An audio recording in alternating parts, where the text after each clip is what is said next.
Бонжорно, рагаци! Мы с вами в городе, где Google сходит с ума от узких улицах этого города. Где вместо дорог канала, вместо машин гондолы и лодки. Вы догадались? Мы в Венеции.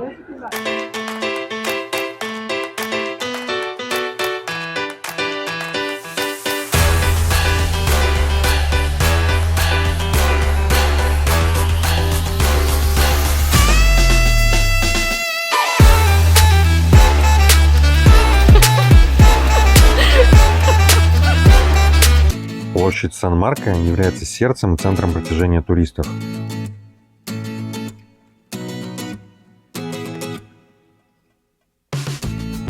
Собор Святого Марка – ценнейший культурный памятник, напоминающий о прежнем величии Венеции.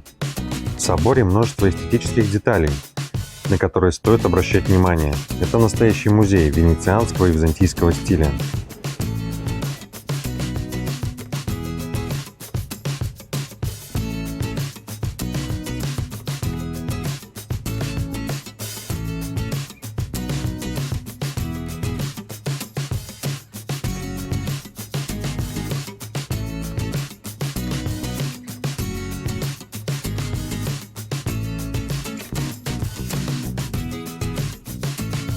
Квадрига на террасе является точной копией позолоченных бронзовых коней из Константинополя. С террасы собора открывается отличный вид на площадь Сан-Марко. Сюда можно прийти и насладиться видами Венеции. Наверху на террасе находятся две бронзовые статуи, которые бьют в колокол. Одна из них ображает молодость, а вторая – старость. Также они бьют в этот колокол. Один бьет за 5 минут до наступления часа, а второй бьет ровно вовремя.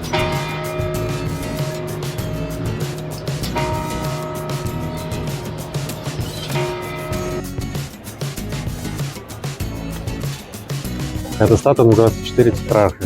После 4-го крестового похода ее своровали и вывезли из Византии, из Константинополя. Причем, когда ее своровали, была отломана нога. Позже ее нашли во время раскопок в Стамбуле. Мы с вами дошли до улицы Кале Варисто. Это самая узкая улица Венеции. Ширина этой улицы составляет всего лишь 52 сантиметра. Для сравнения, самая узкая улица в мире на данный момент считается улица, которая находится в Германии. И ее ширина в самом узком месте достигает всего лишь 31 сантиметра. В этой улице довольно сложно поместиться вдвоем, даже одному трудно пройти.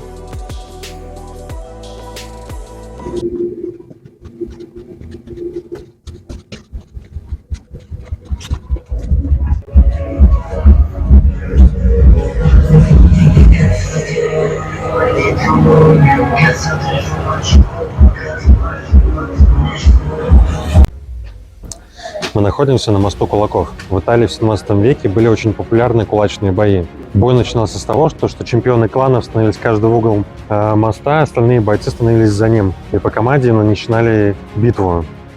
Цель битвы была скинуть противника в холодные воды канала. К концу 17 века популярность боев стала уменьшаться. До этого, если они собирали большие толпы зрителей, то сейчас аристократы стали искать другие виды спорта, потому что это стало терять популярность. Концом боев считается 29 сентября 1705 года, когда во время боя спортсмен достал нож и началась поножовщина, и венецианские власти были вынуждены запретить данный вид спорта. Мост Риальто – топовое туристическое место Венеции. Торговые ряды до сих пор работают, как и в давние времена.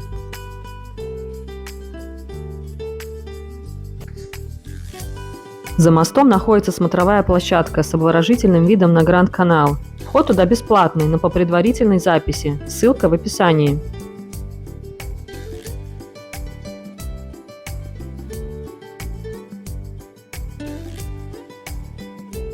Именно отсюда началась древняя Венеция, когда древние венеты бежали с острова Торчелло от малярии и затопления.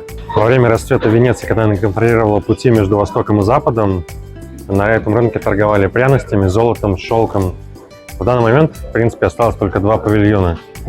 Это овощи, фрукты и рыбный павильон.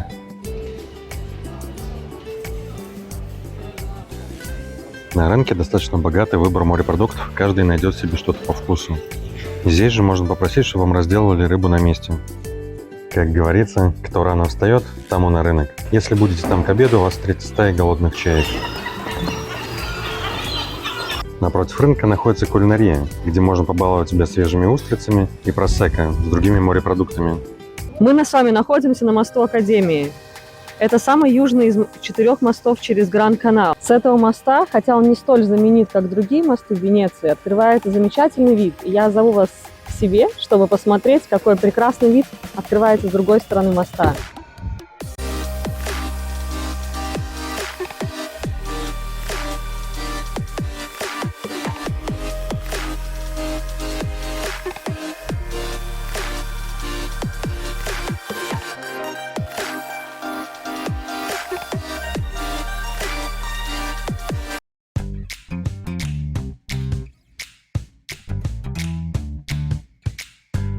По традиционной технологии производства гондол для ее производства используются 8 пород деревьев. В год они производят около 10 гондол. Средняя цена гондолы начинается от 30 и выше, в зависимости от комплектации. Но средняя цена 30-40 тысяч евро за ту гондолу, на которых ездят гондольеры. Помимо того, что они производят лодки, они их ремонтируют. И загруженность у верфи круглогодичная. Как сейчас мы видим, мастер ремонтирует чью-то лодку. Дворец Тета – это здание, которое окружено водой с 3 сторон. Находится оно рядом с известным книжным магазином. В данный момент в этом здании музей.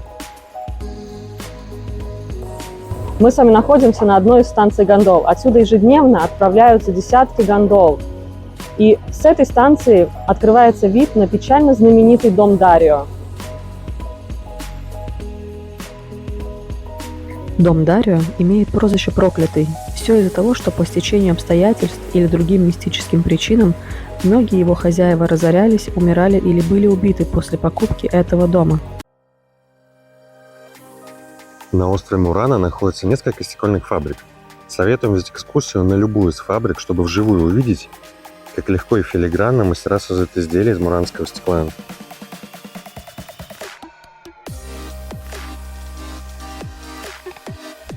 Стеклодувные мастерские первоначально находились на самой Венеции, но из-за соображений безопасности, так как печи достигают очень большой температуры, они решили перенести их на остров Мурана. Это было идеальное место для стеклодувных мастерских.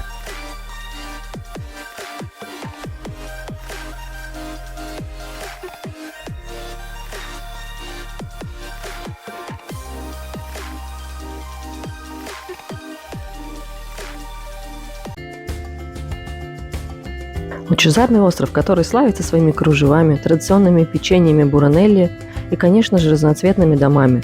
Остров был таким практически с самого начала своего основания и сохранил свой экзотический колорит до сегодняшнего дня. На Бурано дома разноцветных красок. Есть разные легенды, почему они разноцветные. Одна из них гласит, что каждый клан имел свой цвет дома. А другая легенда гласит, что жены раскрашивали дома в разноцветные цвета, чтобы муж легче находил дорогу домой. На данный момент каждый дом раз в 2 года перекрашивают, чтобы сохранить эту яркость этих цветов.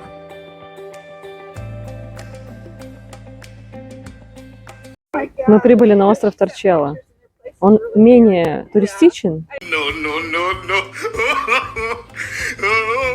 но также красив. Столько же красочных домиков. И очень красивая церковь, куда мы с вами отправимся. Более подробно про острова смотрите в нашем следующем выпуске.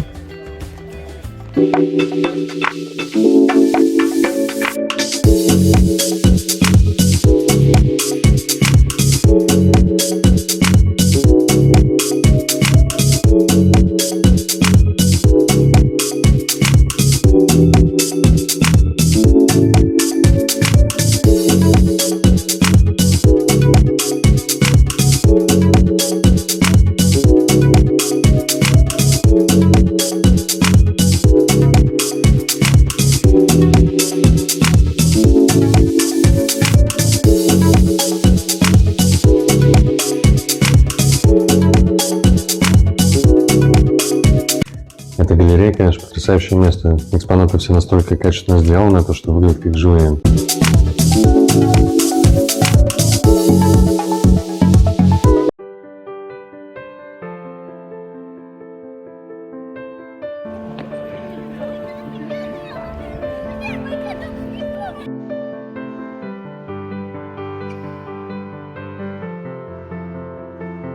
Прогуливаясь по Венеции, не пожалейте времени на посещение церкви Дей Фрари. В этой церкви навсегда осталось сердце Антонио Канова в гробнице в виде пирамиды. Также здесь находится известная картина Тициана «Вознесение Девы Марии», мавзолей самого Тициана и множество других прекрасных экспонатов.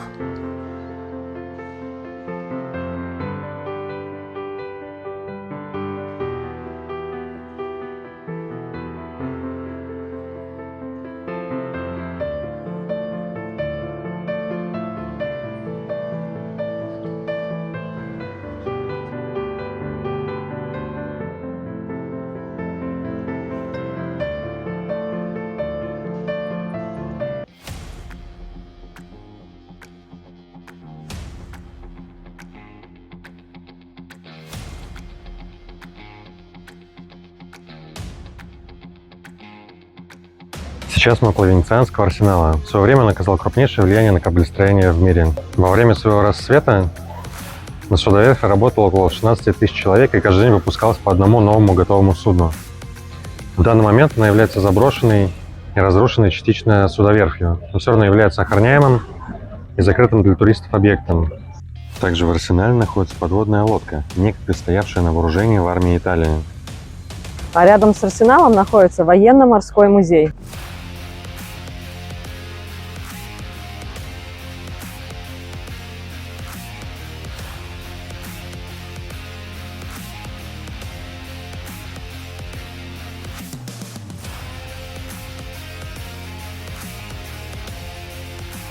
Военно-морской музей нераздельно связан с прошлым и настоящим города.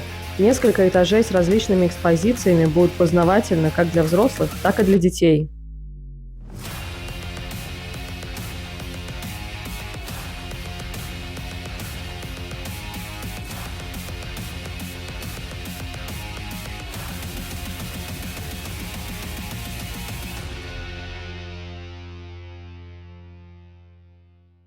Конторини дель Бавола. Бавола с венецианского языка переводится как «улитка», что и дало вторую часть названия данного дворца. Есть несколько версий происхождения данной лестницы. Одна из версий — хозяева уехали отдыхать и дали архитектору свободу действий, что привело к данному результату. Но другая версия гласит, что в те времена в Венеции было запрещено строить башни. Он своим решением обошел запрет и построил две вещи. Сейчас там находится музей, и вход в него стоит 8 евро. Как побывать в Венеции и дешево прокатиться на гондоле, спросите вы? Нужно всего лишь найти одну из нескольких переправ Трагетто. По сути, это такая маленькая маршрутка между двумя берегами Гранд-канала. Стоит это удовольствие 2 евро, и разделить его можно с 8 такими же счастливчиками, как вы.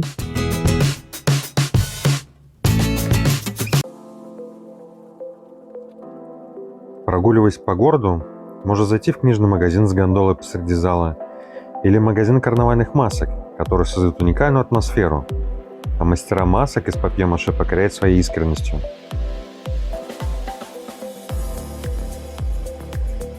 Блуждая по улицам, можно встретить неповторимые и уникальные здания, магазины с редкими интересными вещами. Гуляйте и наслаждайтесь прекрасной Венецией и проникайтесь ее атмосферой.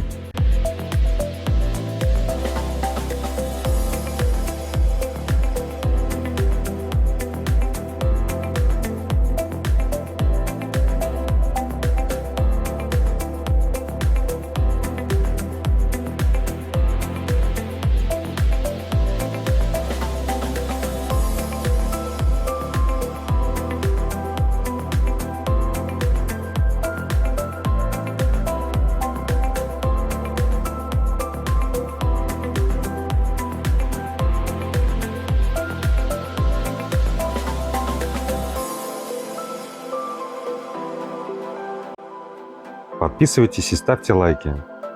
Всем добра и позитива. До скорых встреч!